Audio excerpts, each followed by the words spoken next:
ദേവൻ ശക്തമായി ഹർത്താൽ ഏതാണ്ട് ആദ്യഘട്ടത്തിൽ ഉണ്ടായിരുന്നത് തിരുവനന്തപുരത്താണ് എന്ന് പറയാം. ശക്തമായ വാഹനം തടയലും ഒക്കെ ഉണ്ടായിരുന്നു.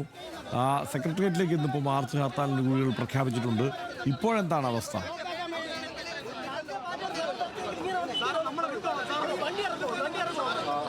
രാവിലെ മുതൽ തന്നെ തിരുവനന്തപുരം തമ്പാനൂർ ബസ് സ്റ്റാൻഡിൽ നിന്ന് ബസ്സുകളിലൊന്നും തന്നെ പുറത്തേക്ക് ഇറങ്ങാൻ ഹർത്താൽ അനുകൂലികൾ സമ്മതിക്കുന്നുണ്ടായിരുന്നില്ല. ഇപ്പോൾ പോലീസിൽ നിന്നും ഉയർന്ന ഉദ്യോഗസ്ഥർ, അസിസ്റ്റന്റ് കമ്മീഷണർ അടക്കമുള്ള ഉദ്യോഗസ്ഥരെത്തിക്കൊണ്ട് സമരാനുകൂലികളുമായി സംസാരിക്കുന്നുണ്ട്. പക്ഷെ അവർ ഇതുവരെയും ഈ ബസ്സുകളൊന്നും തന്നെ ഇതുവഴി കടന്നു പോകാൻ അനുവദിക്കില്ല എന്ന നിലപാടിൽ തന്നെ ഉറച്ചു നിൽക്കുകയാണ്.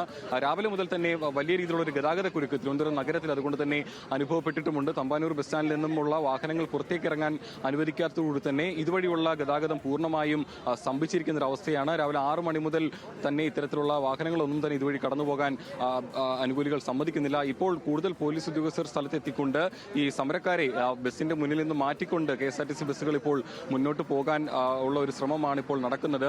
ഈ ഞാൻ പറഞ്ഞതുപോലെ തന്നെ ഈ മണിക്കൂറുകൾ ഏകദേശം 1.5 മണിക്കൂറിലധികമായി ഈ വാഹനങ്ങളെല്ലാം തന്നെ ഇവിടെ തടഞ്ഞു നിർത്തിയിരിക്കുകയാണ്. അതുകൊണ്ട് തന്നെ തമ്പാനൂർ നഗരത്തിന്റെ മറ്റു ഭാഗങ്ങളിലേക്കുള്ള ഗതാഗതത്തിന് കൂടി അത് ബാധിച്ചിട്ടുണ്ട്. പൂർണ്ണമായും നഗരത്തിൽ ഗതാഗതം സ്തംഭിക്കുന്ന ഒരു അവസ്ഥയിലേക്കാണ് കടന്നിരിക്കുന്നത്. ഒപ്പം തന്നെ കടകമ്പോളങ്ങൾ നിർബന്ധിച്ച് അടപ്പിക്കാനുള്ള ഒരു ശ്രമം സമരാനുകൂലികളുടെ ഭാഗത്തു നിന്നും ഉണ്ടായിരുന്നു. തമ്പാനൂർ നഗരത്തിലെ ചില കടകൾ ഇത്തരത്തിൽ ഹർത്താൽ അനുകൂലികൾ അടപ്പിച്ചിട്ടുമുണ്ട്. പക്ഷെ നിലവിൽ ഏതായാലും മറ്റ് ഈ പ്രതിഷേധ പ്രകടനം അടക്കമുള്ള നടപടികളിലേക്കാണ് ഇനിയിപ്പോൾ ഹർത്താൽ അനുകൂലികൾ കടന്നിരിക്കുന്നതെന്നാണ് നമുക്ക് മനസ്സിലാക്കാൻ സാധിക്കുന്നത്. 9 മണിയോടുകൂടി തന്നെ സെക്രട്ടേറിയറ്റ് മുന്നിലേക്ക് മാർച്ച് നടത്തും. പക്ഷേ ഈ തമ്പാനൂർ നഗരത്തിലെ ഒരു കാര്യം എടുത്തു പറയേണ്ടത് തന്നെയാണ്. പ്രത്യേകിച്ചും മറ്റ് സ്ഥലങ്ങളിലൊന്നും തന്നെ ഇത്ര രൂക്ഷമായ രീതിയിൽ പ്രവർത്തകർ ഇവിടെയും സംഘടിച്ചിട്ടില്ല. അതുകൊണ്ട് തന്നെ തമ്പാനൂർ നഗരത്തിലാണ് ഈ ജില്ലയിലുള്ള ഹർത്താൽ അനുകൂലികൾ കൂടുതലായും ശ്രദ്ധ കേന്ദ്രീകരിക്കുന്നത്. നഗരത്തിൽ ബസ്സുകൾ തടഞ്ഞുകൊണ്ട് ഈ സമരം പൂർണ്ണമായും വിജയിപ്പിക്കാനുള്ള ഒരു ശ്രമമാണ് അവരുടെ ഭാഗത്തു നിന്നുണ്ടാകുന്നത്. സമാനമായ രീതിയിൽ തിരുവനന്തപുരം നഗരത്തിന്റെയും മറ്റ് ഭാഗങ്ങളിലും കണിയാപുരത്തും നെടുമങ്ങാടും കാട്ടാക്കടയിലും ഇത്തരത്തിൽ വലിയ രീതിയിലുള്ള ഒരു പ്രതിഷേധം രാവിലെ മുതൽ കാണുന്നുണ്ട്. കാട്ടാക്കടയിൽ സമരാനുകൂലികൾ പെട്രോൾ പമ്പുകൾ അടപ്പിച്ചിട്ടുണ്ടായിരുന്നു. ഒപ്പം തന്നെ കഴക്കൂട്ടത്ത് വലിയ രീതിയിലുള്ള ഒരു പ്രതിഷേധം ജനങ്ങളുടെ ഭാഗത്തും ഉണ്ടാകുന്നുണ്ട്. അവിടെയും ദേശീയപാത അടക്കം തടഞ്ഞുകൊണ്ടാണ് ഹർത്താൽ മുന്നോട്ട് കൊണ്ടുപോകുന്നത്. അതുകൊണ്ട് തന്നെ ഈ പ്രവർത്തകരെ അവിടെ നിന്ന് അറസ്റ്റ് ചെയ്ത് നീക്കാനുള്ള ഒരു ശ്രമം പോലീസിന്റെ ഭാഗത്തും ഉണ്ടായിരുന്നു. അത് പിന്നീട് ഈ ഹർത്താൽ അനുകൂലികളും ഒപ്പം തന്നെ പോലീസും തമ്മിൽ ഒരു സംഘർഷത്തിലേക്കൊക്കെ തന്നെ കിടക്കുന്ന ഒരു വാക്കുതർക്കത്തിലേക്കൊക്കെ കിടക്കുന്ന ഒരു സാഹചര്യം കൂടി ഉണ്ടായിരുന്നു. നിലവിൽ ഏതായാലും നമുക്ക് ഈ ദൃശ്യങ്ങളിൽ കാണാൻ കഴിയും. തമ്പാനൂർ നഗരത്തിൽ ഈ രാവിലെ മുതൽ എത്തിയ ആളുകളെല്ലാം തന്നെ ഈ തരത്തിൽ ഈ ബസ്സിൽ യാത്ര ചെയ്യാൻ കഴിയാതെ ഇവിടെ ഇപ്പോൾ തങ്ങി നിൽക്കുകയാണ്. പലർക്കും ദൂര സ്ഥലങ്ങളിലേക്കൊക്കെ പോകേണ്ടതുണ്ട്. പക്ഷെ അവർക്കാർക്കും തന്നെ ഈ പറയുന്ന ബസ് ഇവിടെ നിന്നും മുന്നോട്ടെടുക്കാത്തതിനാൽ തന്നെ അവർക്ക് യാത്ര പൂർത്തിയാക്കാൻ സാധിക്കുന്നുമില്ല. ചേട്ടാ എങ്ങോട്ട് പോകാനായിരുന്നു? കാട്ടാക്കട. ഇപ്പം ബസ് മുന്നോട്ട് പോകുന്നില്ല. ബുദ്ധിമുട്ടായോ? ബുദ്ധിമുട്ടാണ്. ഈ സമരത്തിന്റെ കാര്യം അറിഞ്ഞിട്ടുണ്ടായിരുന്നില്ലേ? KSRTC സർവീസ് നടത്തുമെന്നായിരുന്നു KSRTC അറിയിച്ചിട്ടുണ്ടായിരുന്നു. പക്ഷേ ഇപ്പം ബസ് തടഞ്ഞിരിക്കുകയാണ്. അവർ വിടണമെങ്കിൽ പോകും. എങ്ങോട്ടായിരുന്നു ചേട്ടാ പോകണ്ടേ? പാപ്പനംകോട് പോകാനായിരുന്നു. ഈ സമരത്തിന്റെ കാര്യം അറിഞ്ഞിരുന്നു? ബസ് തടയുമെന്ന് പ്രതീക്ഷിച്ചില്ല.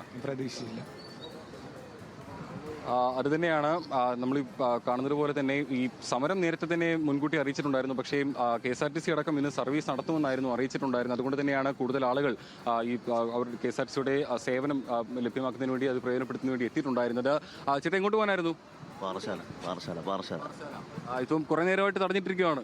അരമണിക്കൂർ ബുദ്ധിമുട്ടായി. രാവിലെ ഇറങ്ങിയ സമരത്തിന്റെ കാര്യം അറിഞ്ഞിട്ടുണ്ടായിരുന്നു? രാവിലെ പിന്നെ ലേറ്റായിട്ടാണ് അറിഞ്ഞതൊക്കെ. അരമണിക്കൂറായിട്ട് നേതിരിക്കുക. ഇങ്ങോട്ട് വരായിരുന്നു ചേട്ടാ? എനിക്ക് കളിയൊക്കെ അവിടെ പോകണം. ഇപ്പം കുറച്ച് നേരമായിട്ട് ബസ് ഇവിടെ പിടിച്ചിട്ടിരിക്കുവാണ്. സമരത്തിന്റെ കാര്യം അറിഞ്ഞിട്ടുണ്ടായിരുന്നോ? സമരം ബസ് തടയില്ലെന്നല്ലേ പറഞ്ഞത്. ബസ് തടയില്ല, കടയടക്കില്ല, നിർബന്ധിക്കില്ലെന്നൊക്കെയാണ് പറഞ്ഞിരുന്നത്. പിന്നെ എന്തോ നടക്കുന്നത് നടക്കട്ടെ. ശരി. അത്തരത്തിൽ തന്നെയാണ് ഈ യാത്രക്കാരുടെ ഭാഗത്തു നിന്നുള്ള ഒരു പ്രതികരണം എന്ന് പറയുന്നത്. അവർ ഈ പറഞ്ഞതുപോലെ തന്നെ നേരത്തെ ഹർത്താൽ അനുകൂലികൾ ബസ് തടയില്ല എന്നൊരു കാര്യം പറഞ്ഞിട്ടുണ്ടായിരുന്നു. വാഹനങ്ങൾ തടയില്ല, കടകമ്പോൾ അടപ്പിക്കില്ല എന്ന് പറഞ്ഞിട്ടുണ്ടായിരുന്നു. പക്ഷേ രാവിലെ ഹർത്താൽ തുടങ്ങിയതോടെ തന്നെ വാഹനങ്ങളെല്ലാം തന്നെ തടഞ്ഞുകൊണ്ടുള്ള ഒരു പ്രതിഷേധത്തിലേക്കാണ് ഈ ഹർത്താൽ അനുകൂലികൾ കടന്നിട്ടുണ്ടായിരുന്നത്.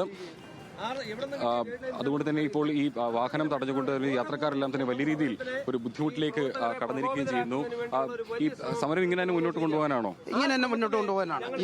ഇന്ന് നമ്മൾ ഈ ഹർത്താൽ ഈ രീതിയിൽ തന്നെ വൈകിട്ട് 6 മണി വരെ ഞങ്ങൾ ഡിക്ലെയർ ചെയ്തിട്ടുണ്ട്. അതങ്ങനെ തന്നെ പോകും. ഒരു പ്രകോപനവും ഞങ്ങളുടെ ഭാഗത്തു നിന്നും ഉണ്ടാവില്ല. 6 മണി തൊട്ട് നമ്മൾ സമാധാനപൂർണ്ണമായിട്ട് നമ്മൾ ഈ പ്രകടന ഈ ഹർത്താൽ നടത്തിക്കൊണ്ടിരിക്കുകയാണ്. ഈ സമയത്ത് നമ്മളെ മനോജ് കുമാർ സാറ് AC വന്ന് പ്രകോപനം ഉണ്ടാക്കിക്കൊണ്ട് പ്രവർത്തകരെ അറസ്റ്റ് ചെയ്യാനുള്ള ഒരു സംവിധാനമാണ് ചെയ്തത്. അപ്പോൾ അദ്ദേഹം അത് ചെയ്തു എന്ന് വിചാരിച്ച് ഞങ്ങളാരും ഇതിന് തോറ്റ് പിന്മാറുന്നില്ല. ഇത് ഞങ്ങൾക്കൊരു ആശയത്തിന്റെ പേരിലാണ് നിൽക്കുന്നത്. ഞങ്ങളുടെ ഒരു ഭാവി വാഗ്ദാനത്തിനെ അരുങ്കൊല ചെയ്തു. നമ്മുടെ മുഖ്യമന്ത്രിയുടെ മണ്ഡലമായ ധർമ്മടം മണ്ഡലത്തിൽ പ്രവർത്തിക്കുന്ന ഈ കോളേജിൽ വെച്ച് നമ്മുടെ ഭാവിയുടെ വാഗ്ദാനമായ ആ ചെറുപ്പക്കാരനെ അരുങ്കൊല ചെയ്തിട്ട് മുഖ്യമന്ത്രി വാ തുറന്നിട്ടില്ല. കഴിഞ്ഞ ദിവസം ഈ സമരവുമായിട്ട് ബന്ധപ്പെട്ടുകൊണ്ട് വാഹനങ്ങൾ തടയില്ല, കടകുമ്പോൾ അടപ്പിക്കില്ല എന്നൊക്കെ പറഞ്ഞിട്ടുണ്ടായിരുന്നു. അതല്ല, അവർക്കെല്ലാം നമ്മൾ ഇത് പെർമിഷൻ നമ്മൾ നോട്ടീസ് കൊടുത്തിട്ടുണ്ടായിരുന്നു. അവരെല്ലാം സഹകരിക്കാമെന്നും പറഞ്ഞിട്ടുണ്ടായിരുന്നു. ഇന്നലെ രാത്രി പൊടുന്നനെ വ്യാപാരി വ്യവസായി എല്ലാം സമിതി പറഞ്ഞിട്ടുണ്ടായിരുന്നു, ഞങ്ങൾ ഈ സമരത്തിൽ പങ്കെടുക്കില്ല, ഞങ്ങളെ കടകളെല്ലാം തുറന്ന് പ്രവർത്തിക്കും എന്ന്. ബസ് ഓപ്പറേറ്റീവ് ഓണേഴ്സിൻ്റെ അസോസിയേഷൻ്റെ ആൾക്കാരും പറഞ്ഞു, ഞങ്ങളുടെ വണ്ടിയും നിരത്തിൽ ഓടുമെന്ന് പറഞ്ഞു. അത് പെട്ടെന്ന് അവർ ഇന്നലെ രാത്രി കൊണ്ട് സംഘടിപ്പിച്ചതാണ്. അതുവരെ ഞങ്ങളുമായിട്ട് കോപ്പറേറ്റീവ് ചെയ്ത് അവരുടെയൊക്കെ സഹകരണത്തോടു കൂടിയാണ് ഞങ്ങൾ ഈ സംരംഭമായിട്ട് ഞങ്ങൾ മുന്നോട്ടിറങ്ങിയത്. സംഘടന തന്നെ കഴിഞ്ഞ ദിവസം പറഞ്ഞിട്ടുണ്ടായിരുന്നത്, സംസ്ഥാന പ്രസിഡന്റ് പറഞ്ഞിട്ടുണ്ടായിരുന്നത് ഹർത്താലിനെ പിന്തുണയ്ക്കുന്നില്ല എന്നൊരു കാര്യം പറഞ്ഞിട്ടുണ്ടായിരുന്നു. KPMSന്റെ തന്നെ അല്ല, KPMS എന്ന് പറയുന്നത് നമ്മൾ മനസ്സിലാക്കേണ്ടുന്നത് കേരളത്തിൽ ഇപ്പോൾ ഈ സമരത്തിന് ആഹ്വാനം ചെയ്തിരിക്കുന്ന 52 ദളിത് സംഘടനകളാണ്. അതിനകത്ത് KPMSന്റെ പ്രബല വിഭാഗങ്ങളുണ്ട്.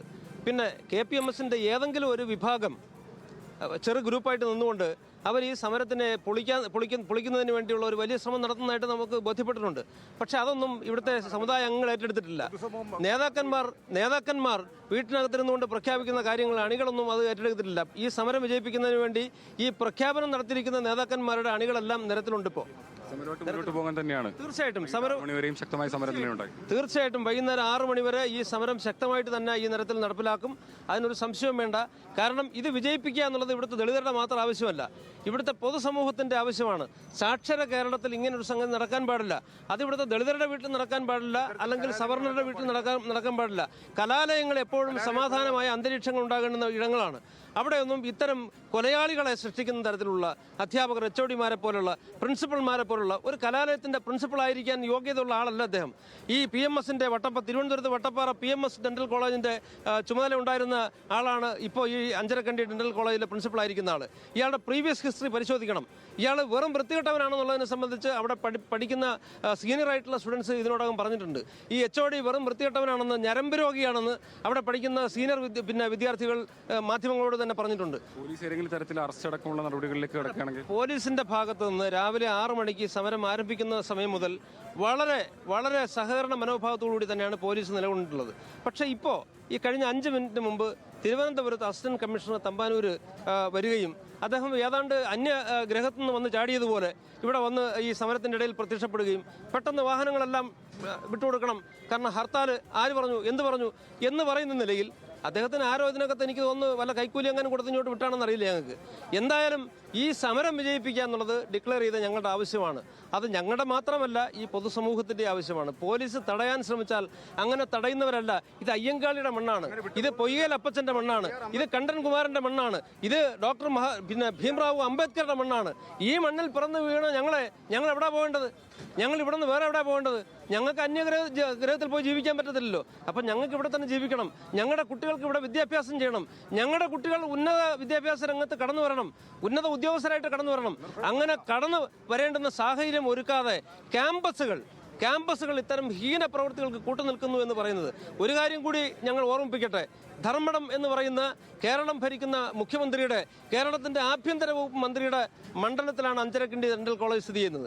ആ അഞ്ചരക്കണ്ടി ഡെന്റൽ കോളേജിൽ നടന്ന ഈ സംഭവത്തെ സംബന്ധിച്ച് കഴിഞ്ഞ 15 ദിവസം പിന്നിട്ടിട്ടും നാളിതുവരെ അതിനകത്തൊരു ശക്തമായ നിലപാടെടുക്കാൻ കേരളത്തിൻ്റെ ബഹുമാനായ മുഖ്യമന്ത്രി തയ്യാറായിട്ടില്ല എന്നുള്ളത് അങ്ങേയറ്റം ലജ്ജാകരമാണ്, ഖേദകരമാണ്. അതാണ് ഞാൻ പറഞ്ഞത്, ഈ സാക്ഷര കേരളത്തിന് അപമാനമാണ്. ഹർഷൻ, അത് തന്നെയാണ് സമരാനുകൂലികൾ പറയുന്നത്. ശക്തമായ സമരവുമായി മുന്നോട്ട് പോകും. പോലീസ് ഏതെങ്കിലും തരത്തിൽ സമരത്തെ അടിച്ചമർത്താൻ ശ്രമിക്കുകയാണെന്നുണ്ടെങ്കിൽ അതിനെ നിന്നു കൊടുക്കില്ല. വൈകിട്ട് 6 മണി വരെയാണ് ഹർത്താൽ പ്രഖ്യാപിച്ചിരിക്കുന്നത്. 6 മണി വരെയും ഇത്തരത്തിൽ ശക്തമായ സമരവുമായി മുന്നോട്ട് പോകും. തിരുവനന്തപുരത്ത് ശക്തമായ സമരത്തിലേക്കാണ്